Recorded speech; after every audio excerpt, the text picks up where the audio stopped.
తెలంగాణలోని దేవాలయాలపై కీలక నిర్ణయం తీసుకుంది రాష్ట్ర ప్రభుత్వం. ఇకపై దేవాలయాలకు అవసరమయ్యే నెయ్యిని విజయ డైరీ ద్వారా సరఫరా చేయాలని నిర్ణయించింది. కేవలం ఆలయాలకే కాకుండా ప్రభుత్వ కార్యాలయాలకు, సంక్షేమ హాస్టళ్లకు, పాఠశాలలకు, జైళ్లు, హాస్పిటల్స్కు అవసరమైన పాల పదార్థాలు సరఫరా చేయాలని నిర్ణయించింది. కల్తీ విషయంలో ఎక్కడా రాజీ పడకుండా సర్కార్ ఈ నిర్ణయం తీసుకుంది.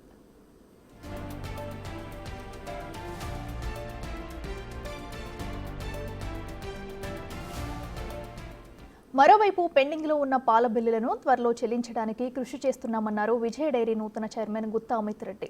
ఎలాంటి లాభాపేక్ష లేకుండా ప్రభుత్వ రంగంలో పనిచేస్తున్న విజయ డైరీ పాల ఉత్పత్తులను ఆదరించి తెలంగాణ రాష్ట్ర పాడి రైతులను, పాడి పరిశ్రమను బలపరచాలని కోరారు.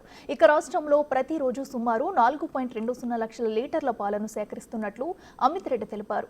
ఇక పొరుగు రాష్ట్రాలకు చెందిన కోఆపరేటివ్ డైరీలు, ప్రైవేట్ డైరీలు పాల సేకరణ ధరలు తగ్గించడంతో పాటు కర్ణాటక, మహారాష్ట్ర నుంచి ఆవు పాలను తక్కువ ధరకు ఇక్కడ అమ్మకాలు చేపట్టారు. దీంతో తెలంగాణ విజయ డైరీ ఉత్పత్తులకు గిరాకీ తగ్గిందన్నారు గుత్తా అమిత్ రెడ్డి. అందుకే పాడి రైతుల బిల్లుల చెల్లింపులో కొంత జాప్యం పెరిగిందని, దీన్ని నివారించేందుకు చర్యలు చేపట్టినట్లు ఆయన వెల్లడించారు.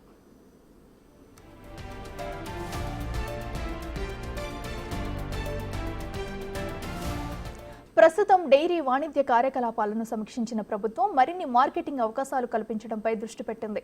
అందులో భాగంగానే తొలుత తెలంగాణ పరిధిలోని ఆలయాలన్నింటికీ నెయ్యిని సరఫరా చేసేలా మెకానిజంను రెడీ చేసింది. ప్రభుత్వం చొరవ తీసుకున్న డైరీ యాజమాన్యం తన వ్యాపారాన్ని విస్తరించుకోవడంలో భాగంగా ఆంధ్రప్రదేశ్లోని తిరుమల శ్రీవారి ఆలయానికి సైతం నెయ్యిని, పాల ఉత్పత్తులను సరఫరా చేయడానికి సిద్ధంగా ఉన్నట్లు లేఖ రాసింది.